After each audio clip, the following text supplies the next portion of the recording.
فصلى وأيقظ امرأته. الحديث. بسم الله الرحمن الرحيم. الحمد لله رب العالمين، والصلاة والسلام على نبينا محمد صلى الله عليه وسلم وعلى آله وصحبه أجمعين. اللهم اغفر لنا ولشيخنا وللحاضرين.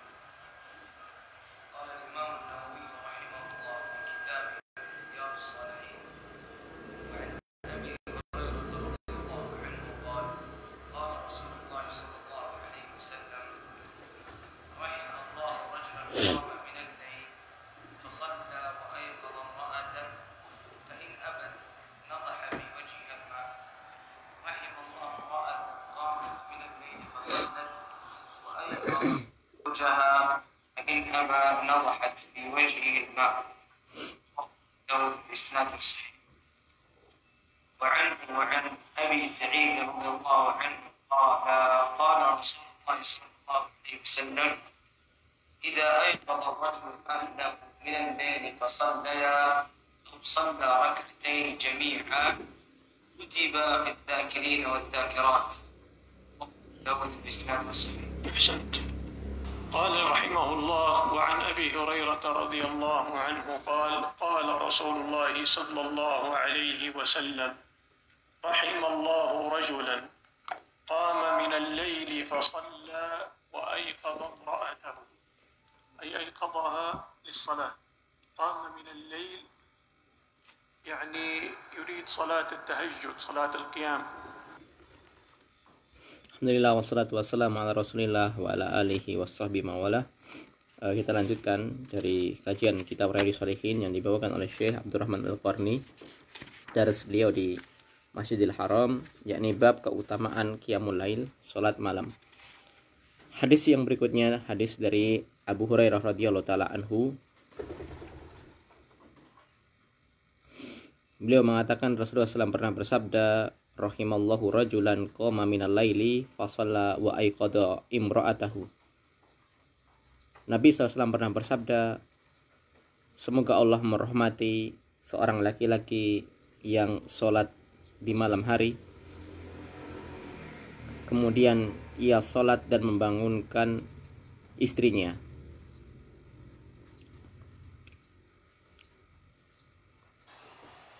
فصلى وأيقظ امرأته فإن أبت يعني امتنعت من القيام نضح في وجهها الماء، يعني رش الماء في وجهها ليذهب عنها النوم لتقوم وتصلي التهجد. Kemudian setelah seorang laki-laki ini sholat, maka ia membangunkan istrinya. Apabila istrinya ini abat, yakni imtana'at, yakni enggan untuk bangun, tidak mau untuk bangun, maka ditetesilah di wajahnya dengan menggunakan air, yakni diperciki, yakni agar mudah dia bangun dan bangun untuk sholat. ورحم الله امرأة قامت من الليل فصلت وأيقظت زوجها فإن أبى نضحت في وجهه الماء. Kemudian semoga Allah merahmati seorang wanita yang dia sholat di malam hari, maka ia sholat dan membangunkan suaminya. Fa'in aba, apabila suaminya ini aba, enggan untuk bangun, nadohat fi wajhihi alma, maka ia meneteskan air di wajah suaminya dengan menggunakan air. أخرجه أبو داود وصححه المصنف هنا، وصححه أيضا في كتابه خلاصة الأحكام، وصححه كثير من الأئمة وهو حديث صحيح. Hadis ini riwayat Imam Abu Dawud, disahihkan oleh muallif Syekh atau Imam An-Nawawi rahimahullah taala dalam kitabnya yang lain, yakni kitab Al-Khulasah. Juga kitab ini atau hadis ini disahihkan oleh banyak dari para ulama. فالحديث يدل على استحباب إيقاظ النائم من الزوجين من أحد الزوجين يوقظ الآخر، يعني يستحب لكل من الزوجين أن يوقظ الآخر ليصلي صلاة القيام. Dari hadis ini ada faedah yang pertama ialah disunahkannya seseorang, yakni yang sudah memiliki suami atau istri, ketika ia bangun di malam hari disunahkan untuk membangunkan salah satu dari keduanya. لكن هذا يقيد بما إذا علم رغبته في القيام. أما إذا كان يكره، يعني الرجل يعرف أن امرأته ما تريد القيام وتغضب لو أيقظها من نومها للصلاة، أو العكس، قامت المرأة تصلي وهي تعرف أن زوجها لا يريد القيام وأنه يغضب لو أيقظته، فحينئذ لا يستحب ذلك. Bagus sekali penjelasan dari Syekh, ya. Jadi hadis ini berlaku apabila dimungkinkan suami atau istri itu ketika dibangunkan tidak marah. Akan tapi jika seorang itu tahu ada indikasi di mana apabila dibangunkan suaminya atau dibangunkan istrinya kemudian ia marah, maka hendaknya dia tidak membangunkannya. لأن إيقاظها له أو إيقاظه لها مجلبة للفتنة حينئذ ووقوع الشر بينهما. Dikarenakan tidak berlaku, dikarenakan seseorang membangunkan dalam keadaan yang dibangunkan tadi tidak suka, ini hanya akan menimbulkan fitnah dan menimbulkan keburukan. علم بهذا أنه يوقظه أنها توقظه أو هو يوقظها إذا كان يعرف أن الآخر يريد قيام الليل ويحرص عليه. Jadi disunahkan untuk membangunkan di sini berdasarkan hadis ini ialah apabila memang dipastikan dikirakan suami atau istri yang dibangunkan tadi ialah memang orang yang tidak marah atau suka untuk dibangunkan untuk melakukan sholat malam.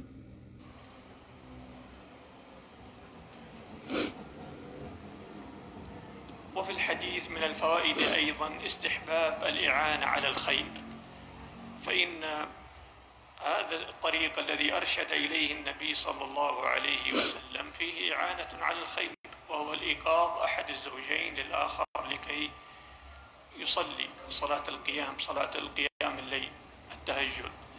ومن فوائد الحديث أيضا.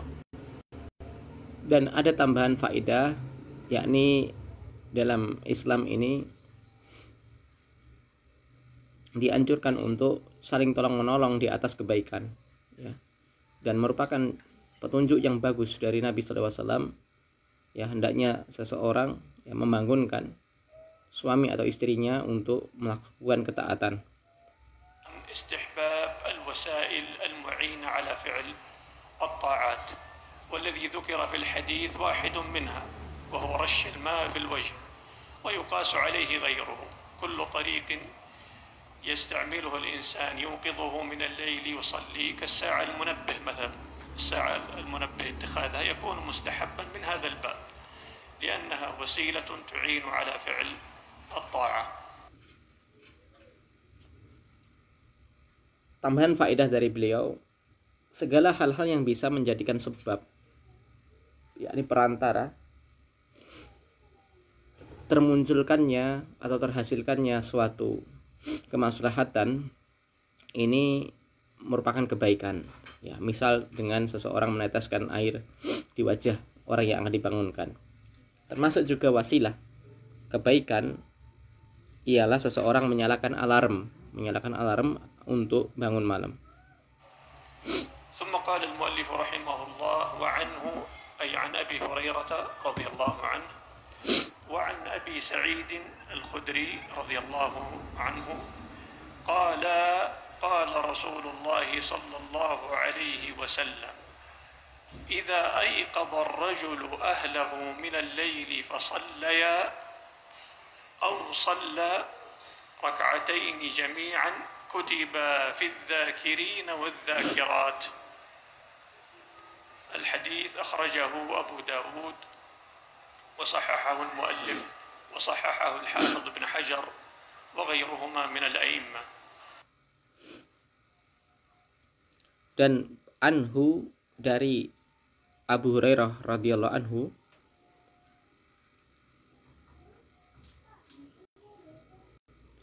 dan juga dari Abu Sa'id Al-Khudri radhiyallahu anhuma, keduanya mengatakan Rasulullah SAW pernah bersabda, "Idza aiqadha rajulu lahu," jika seorang laki-laki membangunkan istrinya dari malam, yakni dari sholat malam, maka keduanya melakukan sholat atau salah satunya sholat 2 rakaat seluruhnya, ya. Jadi hanya sekedar sholat 2 rakaat jami'an bersama-sama.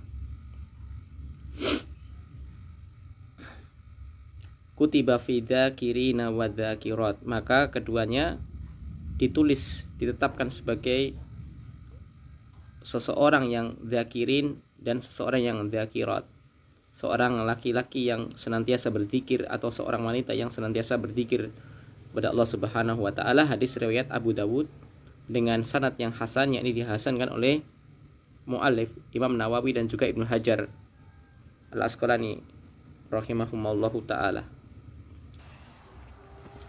يقول عليه الصلاة والسلام: إذا أيقظ الرجل أهله من الليل فصليا ركعتين جميعا. فهم بعض العلماء من كلمة جميعا الجماعة، يعني أخذوا من كلمة جميع جماعة. Ya, kita dengarkan penjelasan beliau. Nabi SAW bersabda, apabila seorang laki-laki membangunkan istrinya untuk melakukan sholat malam, maka keduanya sholat atau salah satunya sholat raka'ataini jami'an. Maka lafadz jami'an di sini para ulama ada yang beranggapan yakni melakukannya secara berjamaah. Ya, ini ada qaul sebagian para ulama demikian. فظنوا أن الوعد الحسن المذكور في هذا الحديث وهو أنه يكتب في الذاكرين والذاكرات، ظن أنه لمن صلى بأهله جماعة في قيام الليل، وليس الأمر كذلك، بل المراد صليا جميعا أي صلى كل واحد منهما. Namun yang dikuatkan oleh Syekh di sini ya ialah sebaliknya, ya. Karena pendapat yang pertama tadi mengatakan apabila seseorang suami istri melakukan sholat jami'an berjamaah, maka keduanya ditulis sebagai seorang yang senantiasa berzikir. Maka ini anggapan yang keliru. Jami'an maknanya di sini ialah keduanya sholat akan tapi sholat sendiri-sendiri. فحصلت الصلاة منهما جميعا، فكلمة جميع ما يفهم منها الجماعة. Maka apabila keduanya masing-masing sholat sendiri-sendiri pun ini juga masuk ke kandungan jami', ya, dan tidak harus, ya, diharuskan berjamaah. وهذا هو الصحيح، فالمقصود أن كل منهما يقوم ويصلي وليس بشرط أن يؤمها في الصلاة فيصلي الاثنان جماعة، لا يشترط ذلك. Ya. Bahkan yang benar ialah kata Syekh, seandainya masing-masing ini sholat sendiri-sendiri, maka ini sudah masuk ke dalam keutamaan hadis tadi, ya, tinggi dari kata jami'. Dan tidak benar, ya, maksudnya ialah seseorang salah satu jadi imam, ya, kemudian mengimami yang lain, kemudian sholat berjamaah, sholat malamnya berjamaah, ya. Ini tidak benar.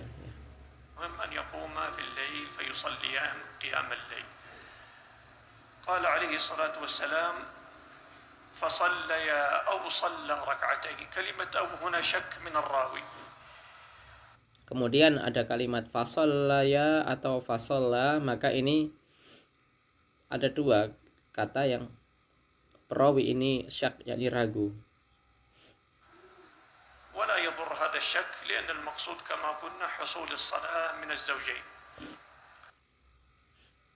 Dan syak atau keraguan dalam periwayatan ini tidak memudaratkan dari sisi makna ataupun periwayatan, karena yang inti ialah tersampaikannya informasi, yakni keutamaan seseorang suami istri melakukan sholat malam di suatu malam.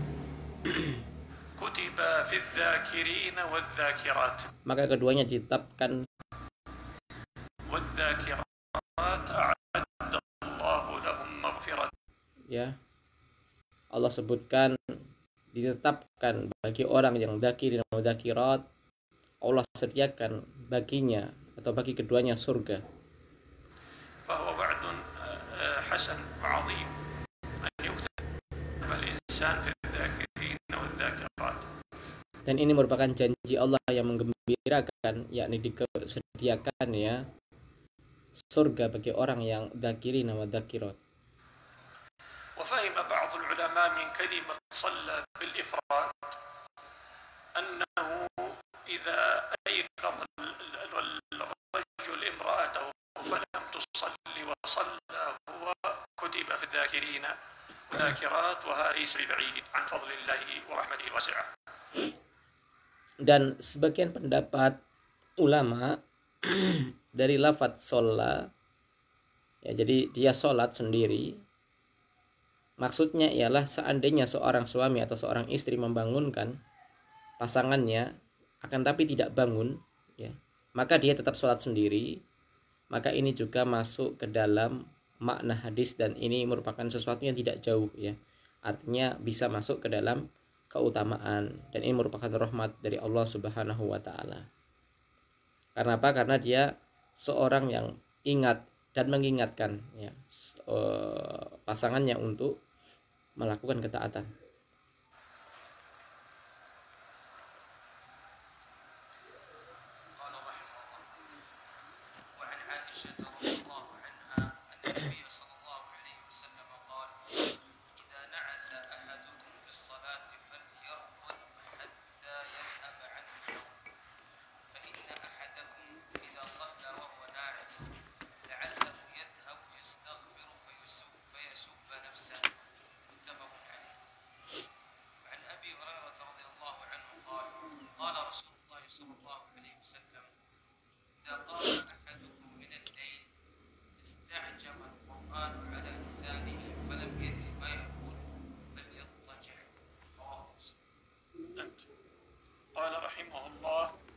وعن عائشة رضي الله عنها أن النبي صلى الله عليه وسلم قال: إذا نعس أحدكم في الصلاة فليرقد. إذا نعس أحدكم في الصلاة فليرقد حتى يذهب عنه النوم، فإن أحدكم إذا صلى وهو ناعس لعله يذهب يستغفر فيسب نفسه. الحديث أخرجه البخاري ومسلم. إذا نعس أحدكم في الصلاة. اختلف العلماء في تفسير كلمة الصلاة، فذهب الأكثرون إلى أنها عامة. Dari Aisyah radhiyallahu anha bahwasanya Nabi SAW pernah bersabda, idza na'asa ahadukum fis shalah. Ya. Idza na'asa ahadukum, jika salah seorang kalian mengantuk ketika hendak menunaikan salat. تشمل صلاة الليل والنهار من نفل أو فرض. Maka para ulama menjelaskan posisi ngantuk di sini ialah mencakup pada setiap salat, baik itu salat malam ataupun salat siang, baik itu salat wajib ataupun salat sunnah. وذهب بعضهم إلى أن هنا ليست للاستغراب وإنما هي للعهد والمعهود هو صلاة الليل. Akan tapi sebagian lagi pendapat ulama yang lain menyebutkan ngantuknya ketika sholat di sini ialah dikhususkan sholat malam, yakni sholat tahajud. إذا نعس أحدكم في قيام الليل لأنه محل النوم والنعاس لأن Pendapat yang kedua ini mereka beralasan dikarenakan memang sholat yang ngantuk, sangat ngantuk itu ialah secara asal ialah ketika sholat malam, yakni sholat di mana secara keumuman manusia itu tidur di waktu itu. أنه يطول. أولا وقته وقت حاجة إلى النوم، والأمر الثاني أنه يطول فيها الصلاة في القراءة والركوع والسجود. قال فليرقد، هذا أمر إرشاد يستفاد منه استحباب النوم لمن شعر بنعاس في الصلاة. ثم بين النبي صلى الله عليه وسلم علة ذلك. Maka perintah Nabi berikutnya ialah falyarqud, maka hendaknya ia tidur. Hendaknya ia tidur hatta yathab anhu an-naum. Ya. Sampai hilang keinginan untuk tidur. Ya, ini supaya hilang rasa ngantuknya tadi.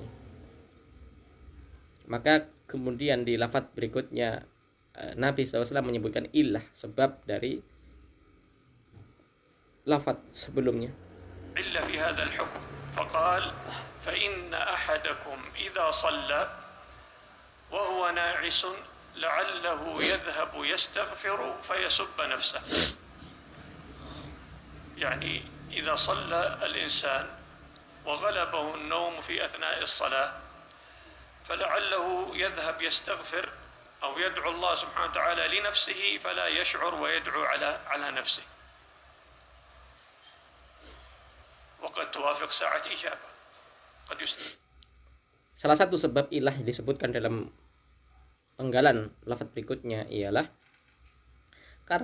karena sesungguhnya salah seorang dari kalian ketika sholat dalam keadaan ngantuk, ya bisa jadi dikhawatirkan nanti dia mendoakan yathab yastaghfir, ya yathab yastaghfir, ya dia tidak meminta ampun, bahkan mencela dirinya sendiri. Ya, dikhawatirkan dalam hadis ini seseorang sholat bicaranya ngelantur, malah dia mendoakan keburukan bagi dirinya sendiri, ya, dalam keadaan ngantuk. Ya. Dan ini ia melakukannya ketika di waktu ijabah, ya, waktu-waktu yang istimewa seseorang dalam doanya yang di malam atau sepertiga malam. أجاب له فحينئذ ما الحل هو ما أرشد إليه النبي صلى الله عليه وسلم، يرقد إلى أن يذهب عنه النوم ثم يعود ويصلي صلاة وهو نشط يصلي. Maka solusi dari Nabi ketika malam itu dia ngantuk, maka tidur saja, ya. Tidur saja secukupnya, maka dia ambil waktu tidur yang secukupnya, setelah itu dia terbangun dan melakukan sholat malam.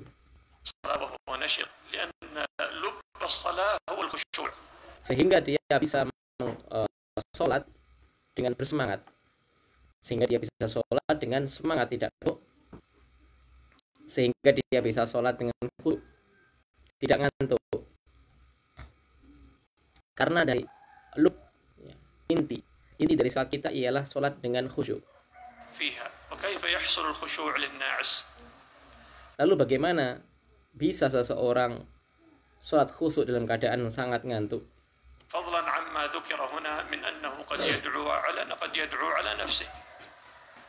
Bahkan dalam hadis ini dikhawatirkan seseorang dia mendoakan keburukan atas dirinya sendiri dalam keadaan ia tidak tersadar, dalam keadaan dia ngantuk.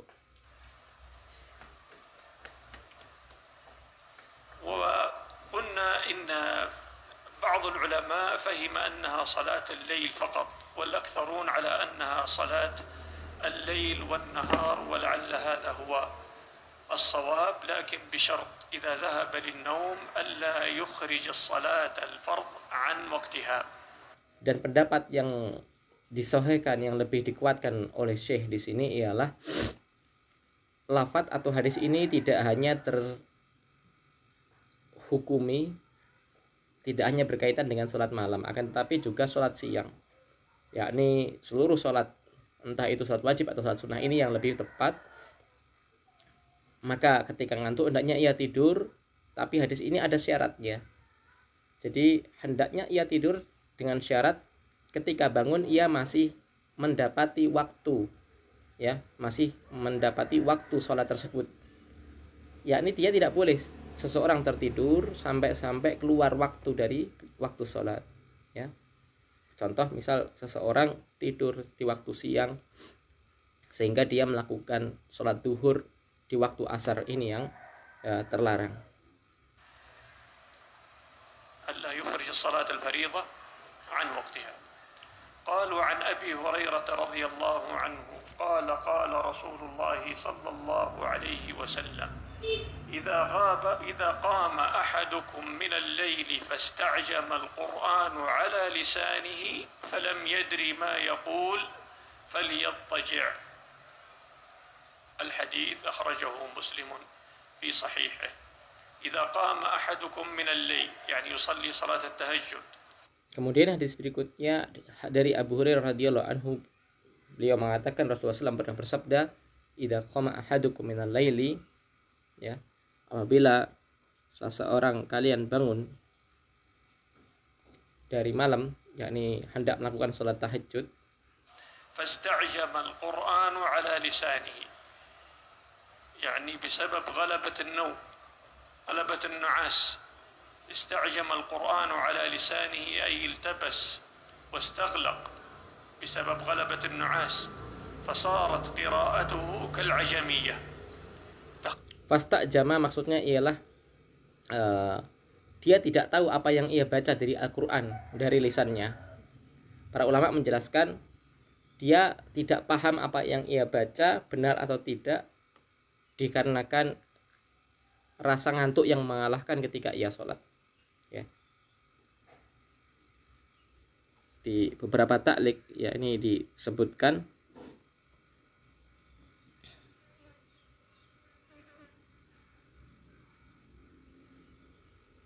dia sulit untuk melafadzkan Al-Quran, ya. Di beberapa taklik disebutkan apabila salah seorang kalian bangun untuk melakukan sholat malam, fastajama, maka dia sulit untuk melafadzkan Al-Quran sesuai benar, secara benar, ya. Dia tidak bisa membedakan antara huruf yang satu dengan huruf yang lain, kata yang satu dengan kata yang lain.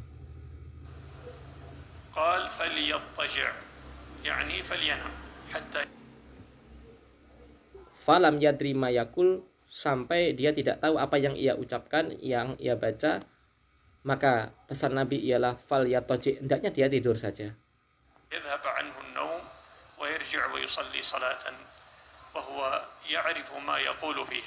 Sampai dia nanti bisa bangun dan sholat dengan benar, maksudnya sholat dengan membaca Al-Quran dengan benar, sampai dia bisa membedakan mana lafadz yang salah, mana lafadz yang tidak salah.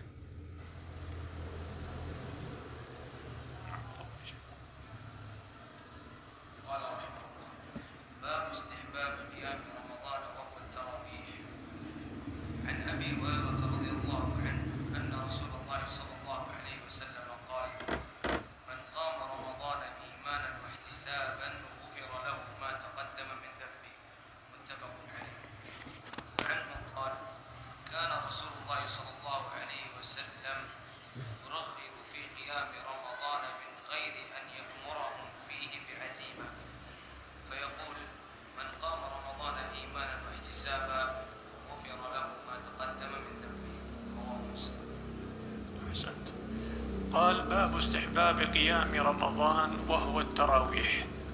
قوله وهو التراويح هذا تفسير لكلمة قيام رمضان، وذلك لأن التراويح هي من القيام، هي صلاة قيام، لكنها سماها السلف في رمضان سموها التراويح. Kemudian beliau membawakan bab baru dari kitab Riyadhus Shalihin ini, babu istihbabi qiyami Ramadan wa huwa tarawih. Bab disunahkannya qiyam Ramadan dan ia disebut salat tarawih. Dari Abu Hurairah radhiyallahu anhu bahwasanya Rasulullah SAW pernah bersabda, man qoma Ramadanan, barang siapa yang salat di bulan Ramadan. Jadi sholat malam atau sholat tarawih ini merupakan bagian dari sholat malam, dan para ulama dahulu menyebutkan penamaan khusus sholat malam di waktu Ramadan dengan sebutan nama tarawih, maka ini merupakan nama yang sama, yang merupakan sholat yang sama dengan nama yang berbeda. بعض العوام قد يفهم أنها صلاتان، الأولى تسمى التراويح والأخرى تسمى القيام أو التهجد، وليس الأمر كذلك بل. Dan orang-orang awam memiliki pemahaman keduanya ini berbeda, ya.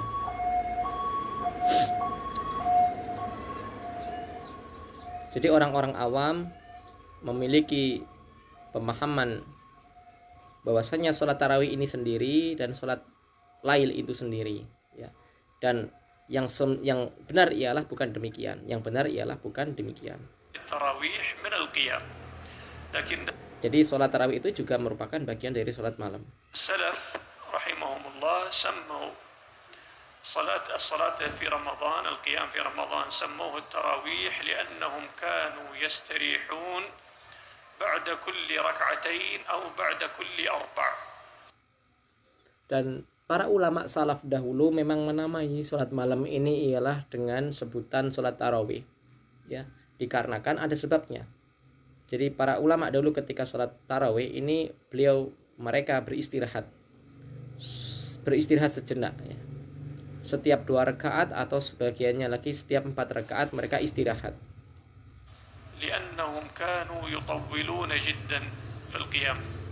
Kenapa mereka istirahat? Sebabnya ialah mereka memperpanjang sholatnya, menggunakan sholatnya tadi dengan bacaan yang sangat panjang, sehingga mereka perlu untuk istirahat jeda sejenak setiap 2 rakaat atau setiap 4 rakaat.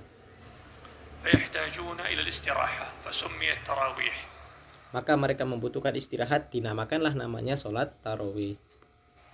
وعن السائب بن يزيد رضي الله عنه حين وصف صلاة التراويح في عهد عمر رضي الله عنه قال وكان القارئ يقرأ بالمئين، وكان القارئ يعني الإمام الذي يقرأ بالمئين يعني بمئات الآيات في الركعة.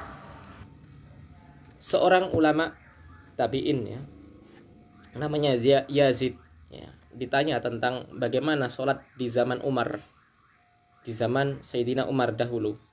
Maka kata Yazid, dahulu di zamannya Sayyidina Umar, mereka sholat atau imam sholat dalam setiap rakaatnya membaca setiap rakaat 100 ayat, ya. Setiap rakaat mereka membaca 100 ayat.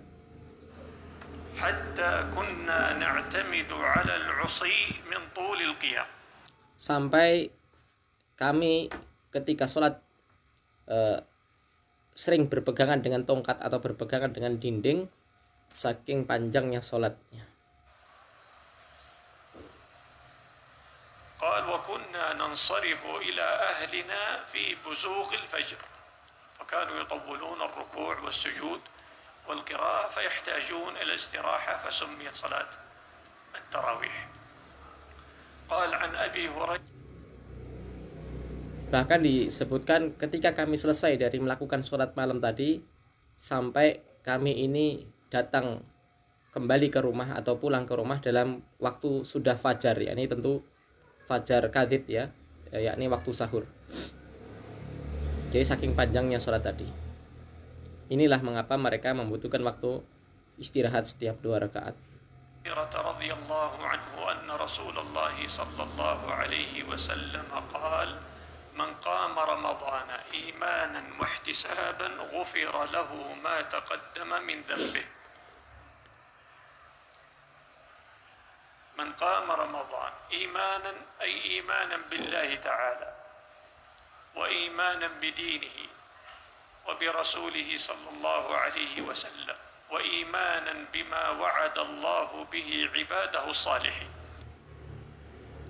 Kemudian beliau kembali menjelaskan hadis yang pertama dari bab ini, barang siapa yang sholat di bulan Ramadan imanan, Iman di sini beliau tafsirkan ialah iman kepada Allah, iman kepada agama Islam, iman kepada Rasulnya, iman dengan segala apa yang dijanjikan Allah kepada hamba-hambanya yang beriman.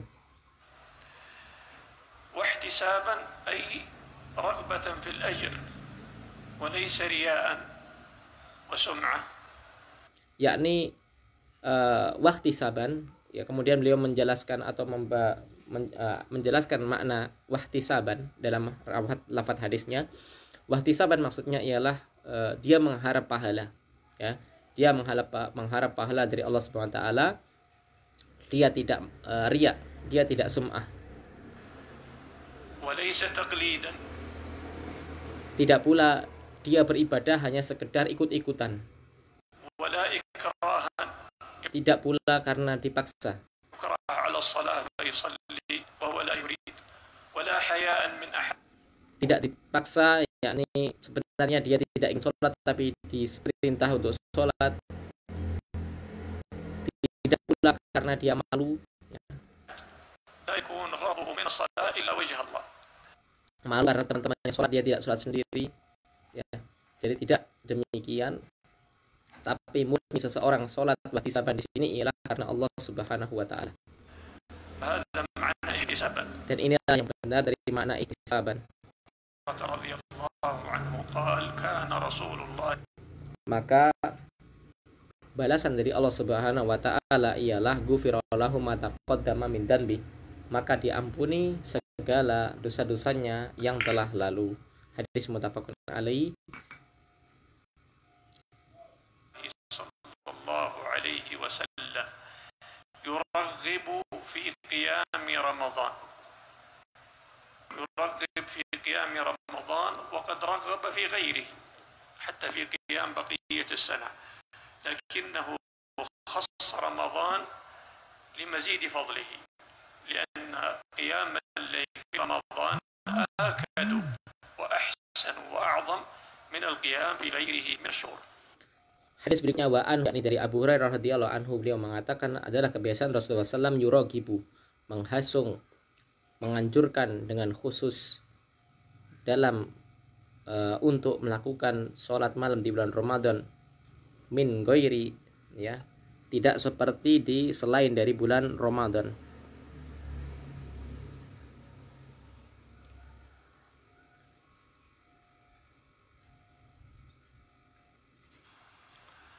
قال يرغب في قيام رمضان من غير أن يأمرهم فيه بعزيمة. المراد بالعزيمة أي الوجوب. Makna min ghairi an ya'murahum fihi bi'azimah, ya. Beliau menghasung, menganjurkan untuk sholat di bulan Ramadan min ghairi an ya'murahum fihi bi'azimah. Maksudnya ialah bukan dari sisi diwajibkan, bukan dari sisi diwajibkan. المعنى أن قيام رمضان كقيام غيره من شهور السنة من حيث الحكم الأصلي وهو الاستحباب. Dan dia memiliki hukum sebagaimana sholat-sholat malam yang lain di bulan-bulan yang lain, dan hukum asalnya ialah dia mustahab atau mandubah atau nafilah, yakni sunnah. وأنه ليس بفرض على الأمة. فيقول من قام رمضان إيمانا واحتسابا غفر له ما تقدم من ذنبه. كلمة ما الموصولة تفيد العموم، وهكذا فهم بعض العلماء أن قيام رمضان يكفر جميع الذنوب السالفة من كبائر وصغائر. Kemudian Nabi setelah kemudian setelah dari lafaz hadis sebelumnya tadi, yakni dari Abu Hurairah, maka beliau bersabda, barang siapa yang bangun sholat di bulan Ramadan karena iman, karena mengharap pahala, ghufira lahu ma taqaddama min dzambi, maka diampunilah baginya dosa-dosa yang telah lalu.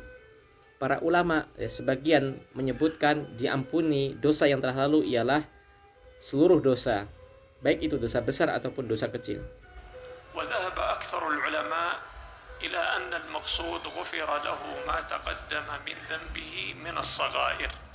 Akan tapi pendapat yang lebih banyak, kebanyakan para ulama menyebutkan yang diampuni di sini maksudnya ialah dosa-dosa as-saghair atau dosa-dosa kecil. وأما الكبائر فلا يكفرها إلا التوبة. Adapun dosa besar dikarenakan dia tidak diampuni kecuali harus dengan bertaubat. وهذا الأقرب والله أعلم. Dan inilah pendapat yang lebih benar, wallahu taala alam. ونكتفي بهذا القدر من Wallahu a'lam bishawab. Ini yang bisa kita baca pada kesempatan yang mulia kali ini. Alhamdulillah alamin.